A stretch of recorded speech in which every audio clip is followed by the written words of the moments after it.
Friends, இனி நம்ம இந்த வீடியோவில் என்ன பார்க்க போகிறோம் பார்த்தீங்கன்னா 12th ஸ்டாண்டர்ட் அக்கௌண்டன்சியில் இருக்க சாப்டர் 1ல் இருக்க 6th சம் தான் பார்க்க போகிறோம். ஸோ 6th சம் பார்க்கறதுக்கு முன்னாடி கொஞ்சம் இன்ட்ரடக்ஷன் பார்த்துடலாம். So welcome to my studies no, நான் உங்கள் கோகிலா. என்ன இன்ட்ரடக்ஷன் பார்த்தீங்கன்னா ஸ்டேட்மெண்ட் ஆஃப் அஃபேர்ஸ். இது வந்து ஒரு புது டாபிக். இப்போ அடுத்து வந்து நம்ம ப்ராஃபிட் ஆர் லாஸ் தான் பார்த்துட்டு இருந்தோம். இது வந்து ஒரு புது டாபிக். ஸோ ஃபஸ்ட்டு நம்ம கேபிட்டலை கண்டுபிடிக்கணும்னா என்ன பண்ணுவோம் அப்படின்னா அசெட் மைனஸ் லியாபிலிட்டிஸ். இதை வந்து நம்ம வந்து 11th ஸ்டாண்டர்ட்லேயே படிச்சிருப்போம், ஞாபகம் இருக்கும்.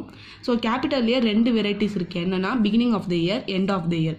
பிகினிங் ஆஃப் த இயர்னா ரொம்ப சிம்பிள், அது opening capital. End of the year வந்து க்ளோசிங் கேபிட்டல். ஸோ இப்போ வாங்க நம்ம சம்குள்ளே போயிடலாம். இப்போ நம்ம 5th சம் வரையும் ப்ராஃபிட்டாக லாஸாக நம்ம வந்து கண்டுபிடிச்சிட்டு இருந்தோம். ஸோ இங்கே பார்த்தீங்கன்னா பர்டிகுலர்ஸ் அப்படின்னு சொல்லிட்டு sundry creditors, land and building, sundry டெப்டர்ஸ்னு கொடுத்துருக்காங்க. ஃபஸ்ட்டு என்ன பண்ணணும் அப்படின்னா அசெட் லியாபிலிட்டிஸ் தனித்தனியாக பிரித்து அதை வந்து நம்ம கண்டுபிடிக்க போகிறோம். சரி, சம்குள்ளே போயிடலாம்.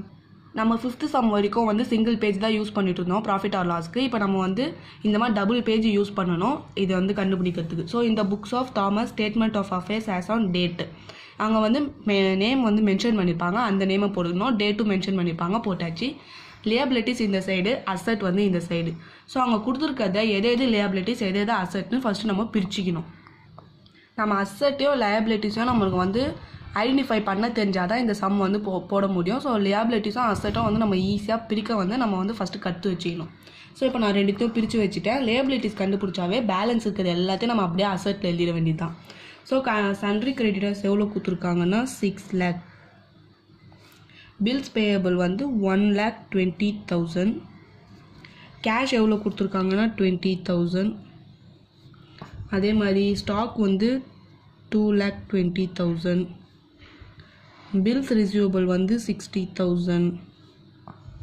ஃபர்னிச்சர் 80,000. லேண்ட் அண்ட் பில்டிங் வந்து 3 lakhs. லாஸ்ட்டாக வந்து சன்ட்ரி டெப்டர்ஸ் 3,20,000. இப்போ நம்ம என்ன பண்ண போகிறோம் அப்படின்னா இதையும் ஆட் பண்ணணும். ஃபஸ்ட்டு என்ன பண்ணணும்னா இப்போ போட்டிருக்க அசெட்டை டோட்டலாகவே நம்ம வந்து ஆட் பண்ணிடணும். ஸோ இது எல்லாத்தையும் நமக்கு ஆட் பண்ணால் என்ன கிடைக்குதுன்னு பார்த்தீங்கன்னா 10 lakhs. ஸோ ஃபஸ்ட்டு இந்த அசெட்டை வந்து ஃபுல்லாக ஆட் பண்ணி வச்சுக்கணும். இப்போ என்ன பண்ணணும் அப்படின்னா இந்த சைடு வந்துடணும். இதுக்கு நேராக அப்படியே வந்துட்டு இங்கே என்ன நம்ம ஆட் பண்ணி வச்சுருக்கோமோ அதை அப்படியே இங்கே எழுதிடணும் 10 lakhs. ஸோ இதுக்கு மேலே ஒரு லைன் விட்டு கேபிட்டல்னு எழுதிக்கோங்க. ஸ்டேட்மெண்ட் ஆஃப் அஃபேர் அப்படின்னா அதை எப்படி போடணும்னு தெரியுதுல, ஆனால் என்ன கண்டுபிடிக்கணும் அப்படின்னு பார்த்தீங்கன்னா இந்த கேபிட்டல் அப்படின்றது தான் நம்ம கண்டுபிடிக்கணும். ஸோ வந்து அந்த கேபிட்டலை கண்டுபிடிக்கிறதுக்கு தான் இது மார்க்கே. இப்போ என்ன பண்ணோம், இந்த 2த்தையும் வந்து நம்ம ஆட் பண்ணி வச்சுக்கணும். இது 2த்தையும் ஆட் பண்ணால் எவ்வளோன்னு பார்த்தீங்கன்னா இங்கே வந்து எழுதலை. ஸோ நான் சொல்கிறேன், இது 2த்தையும் ஆட் பண்ணால் எவ்வளோன்னு பார்த்தீங்கன்னா 7,20,000. ஸோ இது 2த்தையும் ஆட் பண்ணால் 7,20,000. இப்போ என்ன பண்ணணும், 7,20,000லேருந்து இந்த 10 lakh மைனஸ் பண்ணணும். ஸோ 10 lakhலேருந்து 7,20,000 மைனஸ் பண்ணால் நமக்கு என்ன கிடைக்குதுன்னா 2,80,000. இப்போ இந்த கேபிட்டல் தான் ஆன்சர். இப்போ நம்ம அசெட்டை வந்து இந்த மாதிரி ஃபுல்லாக ஆட் பண்ணி அதுக்கு நேராக இங்கே எழுதி ஸோ இந்த லயபிலிட்டிஸை கண்டுபிடிச்சி அந்த டோட்டல் அமௌண்ட்டில் மைனஸ் பண்ணால் நம்ம கேபிட்டல் அப்படின்ற ஒரு அமௌண்ட்டை கண்டுபிடிச்சிடலாம். ஓகே ஃப்ரெண்ட்ஸ், இப்போ 7th சம் பார்த்துடலாம். 7th சம்மும் ஒன்றுமே இல்லை, அதே மாதிரி தான் ஸ்டேட்மெண்ட் ஆஃப் அஃபேர் கண்டுபிடிக்கணும். ப்ளஸ் என்ன இதில் சிம்பிளாக கொஞ்சம் ஆட் ஆயிருக்குன்னு பார்த்தீங்கன்னா கேல்குலேட்டர் ப்ராஃபிட் ஆர் லாஸ்.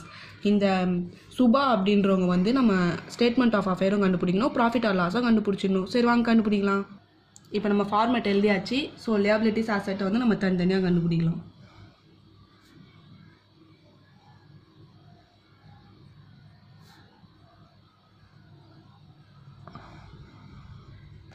இப்போ லயபிலிட்டிஸும் அசெட்டும் தனித்தனியாக பிரிச்சாச்சு. நம்ம அமௌண்ட்டை சப்ஸ்டியூட் பண்ணிடலாம்.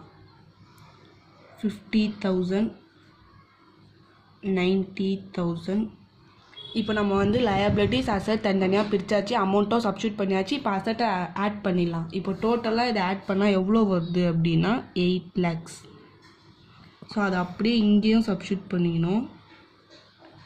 இப்போ கேபிட்டல் தான் நம்ம கண்டுபிடிக்கணும்.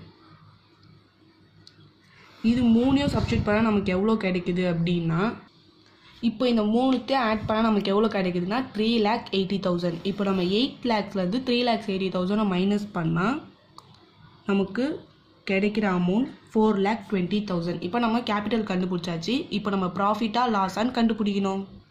ஸ்டேட்மெண்ட் ஆஃப் அஃபேர் முடிச்சாச்சு. இப்போ ப்ராஃபிட் ஆர் லாஸ்க்கு வந்துட்டும் பர்டிகுலர்ஸ் அமௌண்ட் எழுதியாச்சு. இப்போ நம்ம ஃபார்மேட் எழுதிடலாம். நம்ம கேபிட்டல் கண்டுபிடிச்சாச்சு. இங்கே வந்து என்ன பார்த்தீங்கன்னா இங்கே ட்ராயிங்ஸ் கொடுத்துருக்காங்க. Further introduce capital of amount, இது வந்து அடிஷ்னல் கேபிட்டல். ஸோ நம்ம ப்ராஃபிட் ஆர் லாஸான்னு கண்டுபிடிச்சிரு ஒரு நிமிஷம். ஸோ க்ளோசிங் கேபிட்டல் என்னென்னா 4,20,000 இப்போ நம்ம கண்டுபிடிச்சது ஸ்டேட்மெண்ட் ஆஃப் அஃபேரில். ட்ராயிங்ஸ் வந்து 30,000. அடிஷ்னல் இது ரெண்டுத்தையும் ஆட் பண்ணால் நம்மளுக்கு 4,50,000. ஸோ அடிஷ்னல் கேபிட்டல் வந்து 40,000. இது ரெண்டுத்தையும் மைனஸ் பண்ணால் 4,10,000. ஓப்பனிங் கேபிட்டல் வந்து 1,20,000. ஸோ ப்ராஃபிட்டாக லாஸாக நம்மளுக்கு இப்போயே தெரிஞ்சிச்சு. இப்போ நம்ம மைனஸ் பண்ணால் 2,90,000.